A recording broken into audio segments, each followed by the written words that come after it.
Ultraviolet rays किरणों को आज हम इस वीडियो में पढ़ेंगे।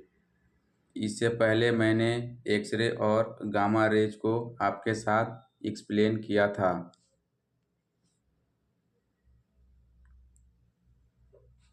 अल्ट्रावायलेट रेज एक विद्युत चुंबकीय तरंग है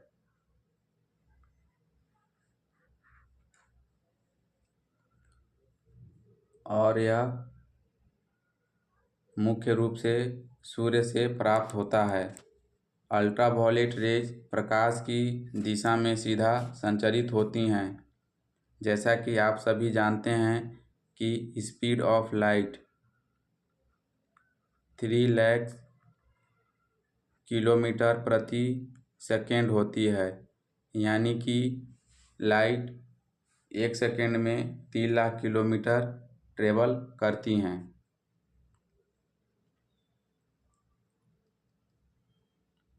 परावैंगनिक किरणों की खोज जोहान विल्हेम रिटर के द्वारा 1801 में किया गया था।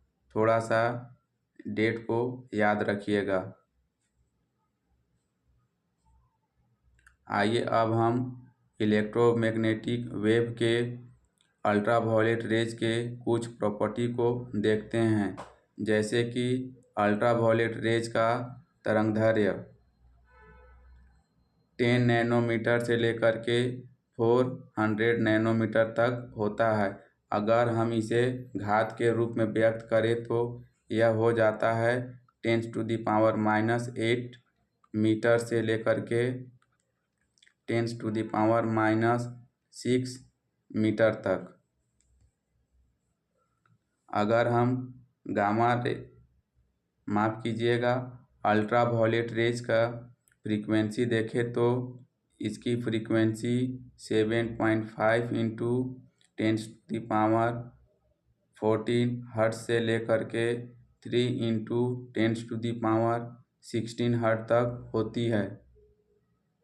यह गामा और एक्सरे से थोड़ा कम है। सभी विद्युत चुंबकीयों की तरह अल्ट्रावायलेट रेज भी वैक्यूम में ट्रेवल कर सकती हैं। इनकी पेनिट्रेशन कैपेसिटी एक्सरे और गामा पार्टिकल से थोड़ा कम होती है, क्योंकि इसकी फ्रीक्वेंसी भी हल्की कम होती है। अगर हम आयोनाइजेशन की बात करें तो अल्ट्रावायलेट रेज आयनित करने की क्षमता रखती हैं। यह गैसों को आयनित कर देती हैं, लेकिन एक्सरे की तुलना में यह क्षमता कम होता है। अल्ट्रावायलेट रेज में जर्मीसाइड के प्रॉपर्टी होते हैं, यानी कि यह बैक्टीरिया, वायरस और अन्य सूक्ष्मजीवों को नष्ट करने की क्षमता रखती हैं। वह ऐसा कर पाती हैं इसलिए कि वे जीवाणुओं के क्रोमोसोम को नष्ट कर देती हैं या उन्हें विखंडित कर देती हैं। विटामिन डी का निर्माण अल्ट्रावायलेट रे के कारण ही हो पाता है। अल्ट्रावायलेट रे को 3 वर्गों में बांटा गया है। Ultraviolet rays A, ultraviolet rays B, ultraviolet rays C. Ultraviolet एज का वेवलेंथ 315 नैनोमीटर से लेकर के 400 नैनोमीटर तक होता है। सूर्य से पृथ्वी तक पहुंचने वाली परावैंगनिक किरणों में से लगभग 95% अल्ट्रावायलेट एज ही होती है। त्वचा पर झुर्रियाँ, समय से पहले बुढ़ापा यानी कि स्किन एजिंग, त्वचा का कैंसर अल्ट्रावायलेट एज से होता है। इसीलिए हमें निर्देशित किया जाता है कि धूप में लंबे समय तक ना रहें।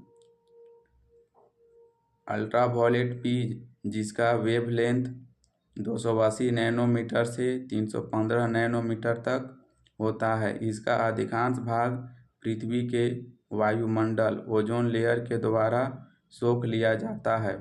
लेकिन कुछ मात्रा पृथ्वी तक पहुंच जाती हैं। यह त्वचा की ऊपरी परत को प्रभावित करती है, जिससे कि सनबर्न, त्वचा का लाल होना, त्वचा का कैंसर इत्यादि अल्ट्रावायलेट रेज बी से ही होता है। इसका एक मुख्य बेनिफिट यह भी है कि यह विटामिन डी का निर्माण भी करता है। अल्ट्रावायलेट सी, जिसका वेवलेंथ 100 नैनोमीटर से लेकर के 280 नैनोमीटर तक होता है, यह सबसे अधिक एनर्जेटिक होता है और यह डेंजरस भी होता है। हालांकि यह पृथ्वी की सतह तक नहीं पहुंच पाता, क्योंकि अधिकांश भाग को ओजोन लेयर के द्वारा एब्जॉर्ब कर लिया जाता है और यह पृथ्वी तक आ ही नहीं पाती। इसीलिए हमें सजेस्ट किया जाता है कि हमें ओजोन लेयर को बनाना है।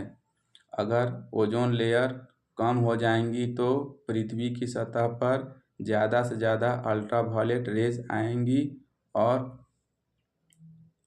हमारे इंसानी जाति के साथ साथ में पेड़ पौधों के लिए भी यह हानिकारक होती हैं।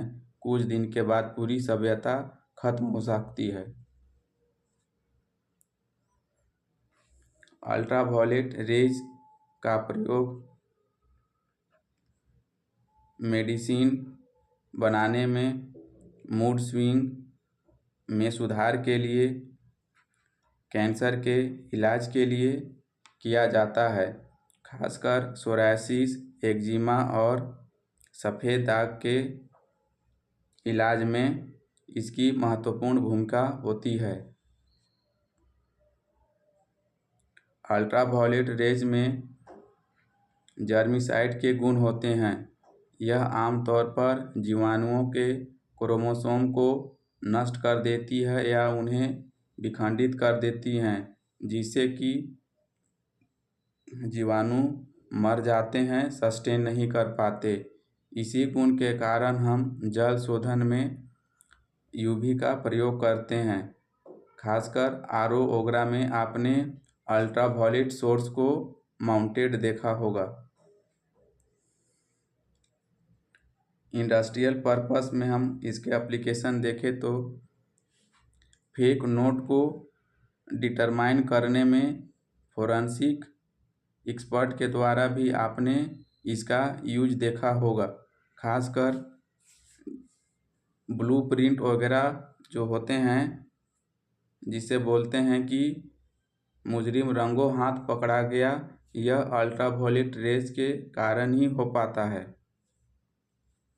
प्रिंटिंग, मैन्युफैक्चरिंग, नेल सैलून में अल्ट्रावायलेट रेज का उपयोग कर स्याही, गोंद, नेल पेंट को तुरंत सुखाया जा सकता है।